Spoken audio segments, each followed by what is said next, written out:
All right, Shalom.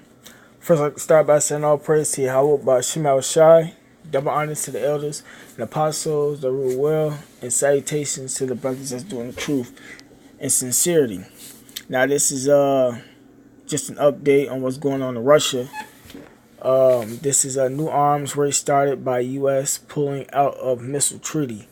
That's a statement that Putin made, but in this up in this video, they're gonna basically showing how Putin is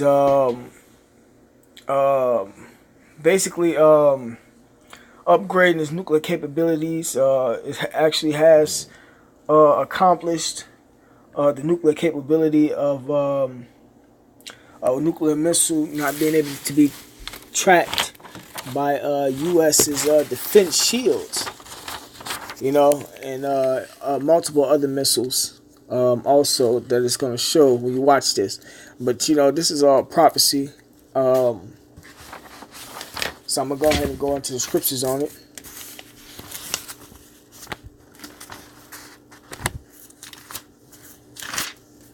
This is Isaiah chapter 56, verse... Is it 56?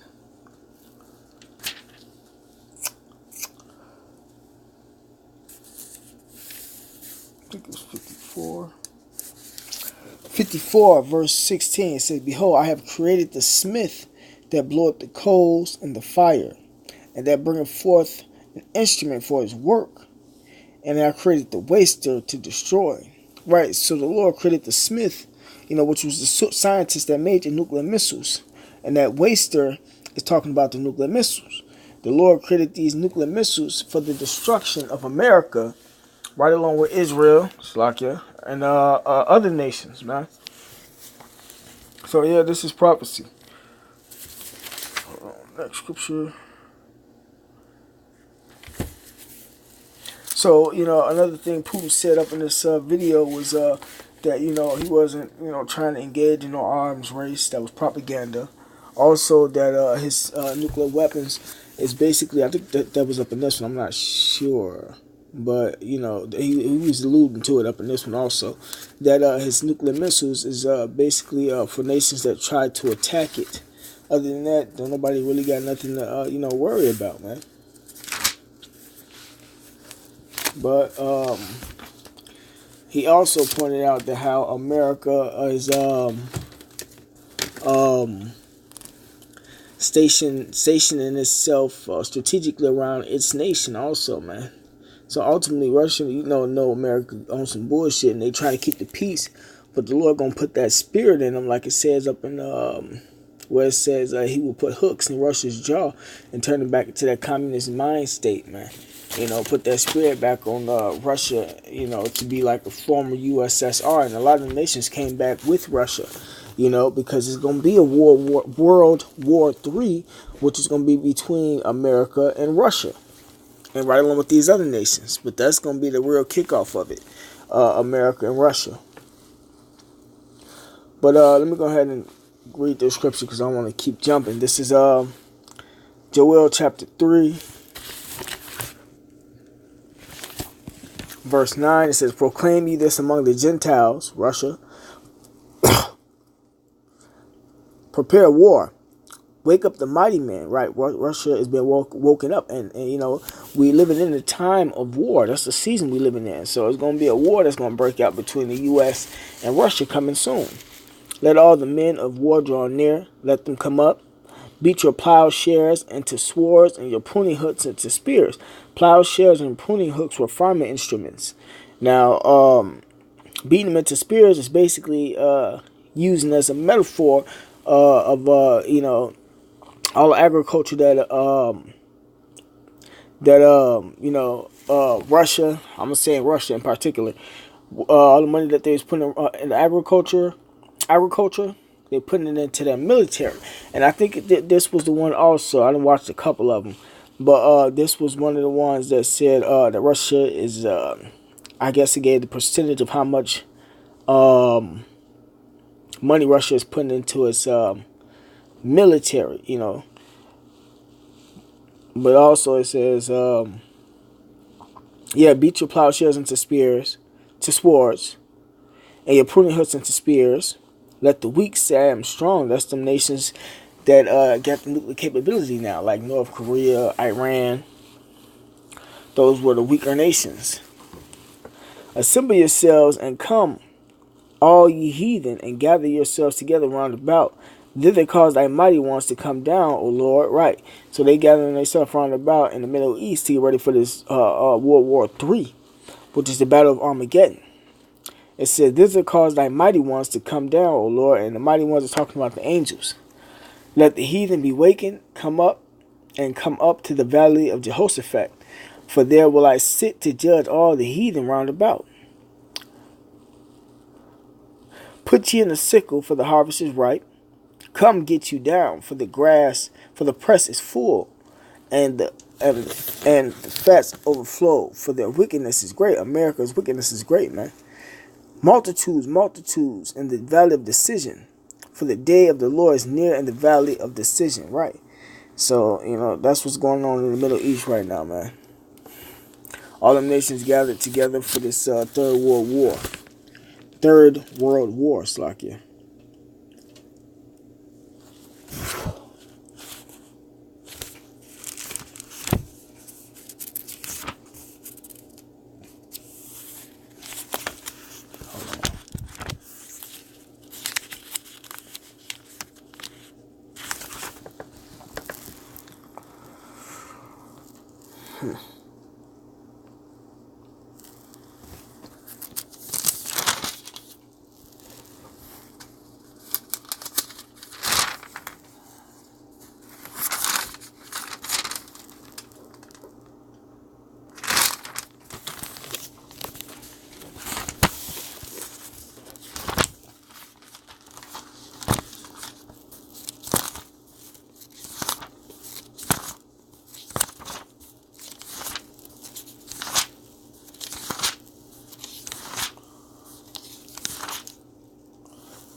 This is Jeremiah chapter 51, verse 1. It said, thus said the Lord, behold, I will rise up against Babylon, which is America, and against them that dwell in the midst of them that rise up against me, a destroying wind. That's talking about a nuclear wind.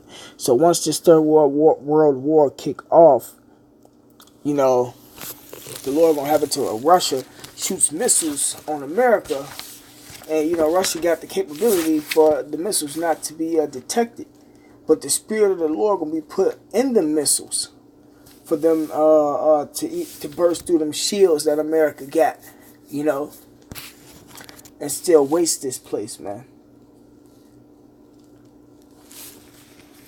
Let me see.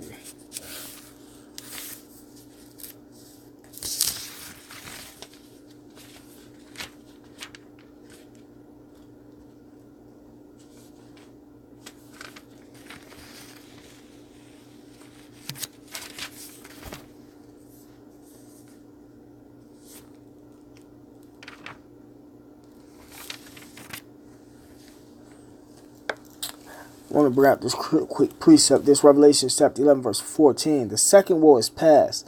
Second war meaning World War I is past. And behold, the third war cometh quickly. Third World War, man.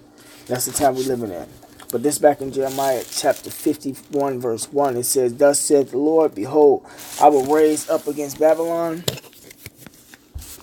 and against them that dwell in the midst of them that rise up against me, a destroying wind, which is talking about the nuclear missile wind, and I will send unto Babylon fanners that shall fan her and shall empty her land, for in the day of trouble they shall be against her round about. Against him that bendeth let the archer bend his bow, and against him that lifted up himself up in his burgundy and his armor, and spare ye not her young men, destroy ye utterly all her host. So that's what's gonna happen, man. America gonna be destroyed, man, and their missile shields and army and all that extra shit that they got ain't gonna work against the missiles, man.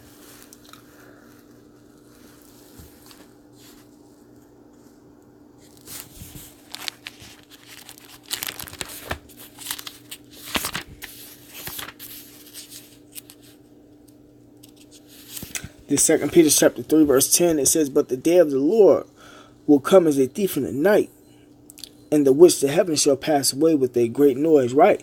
So this is a thief in the night. If you haven't been watching the news and ain't been seeing stuff like this go on, and the last statement that Russia just made also, which was in the video that I was watching before this one, was Russia said if the U.S. shoot any missiles on any of our allies, we're going to take that as missiles being shot on us. So we will react accordingly, you know. So meaning that we're going to shoot missiles right back, you know. Nuclear missiles, I think, was the topic, though. But it says, "But the day of the Lord will come as a thief in the night, in the which the heavens shall pass away with a great noise." That's the nuclear missiles hitting this earth, or exploding.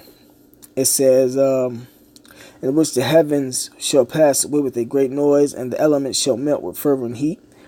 The earth also and the works that are therein shall be burned up." So, you know, America gonna be set on fire, and everything that was up in this place gonna be burned up, right along with Israel and a lot of them other nations that's out there, man. So, without further ado, this is the video.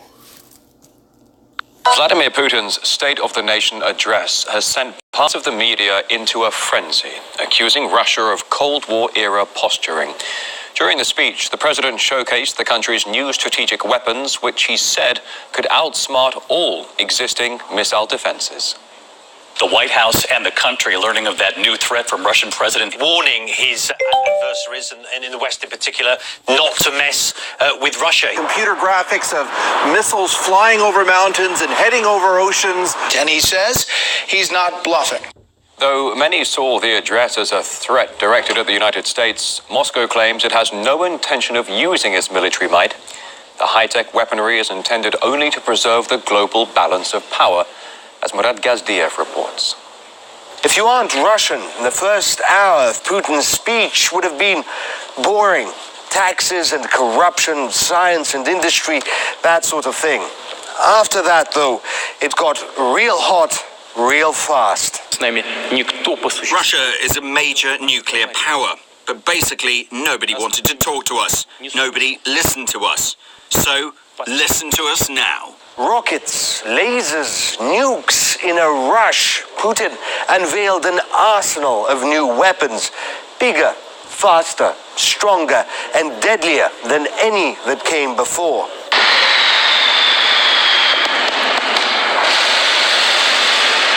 The Sarmat Super Heavy ICBM, a 200-ton missile capable of penetrating any existing defense, in service at the end of the year. Next, an enigmatic new development, a seemingly nuclear-powered cruise missile.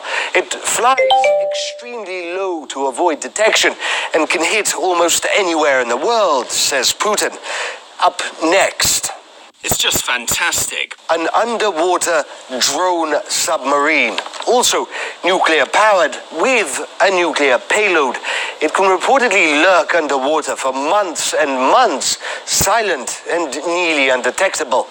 Next, the avant-garde, the hypersonic missile, extremely fast rocket that can actively dodge and evade anti-missile defenses. It is heading for the target like a meteorite. To top all of that off, laser weapon systems, though Putin didn't go into details, saying only that it's still classified.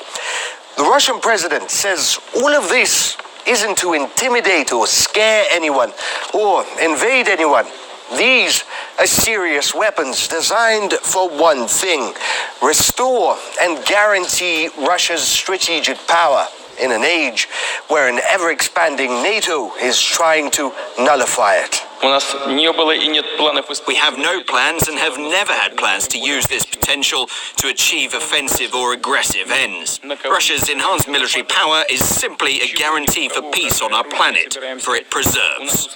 Restore parity in the world, show that there's no point in engaging in a senseless arms race. After all, mutually assured destruction has kept the world safe for the best part of a century. Not everyone, though, buys President Putin's explanation of the thinking behind his speech. He was pressed about it in an interview with NBC.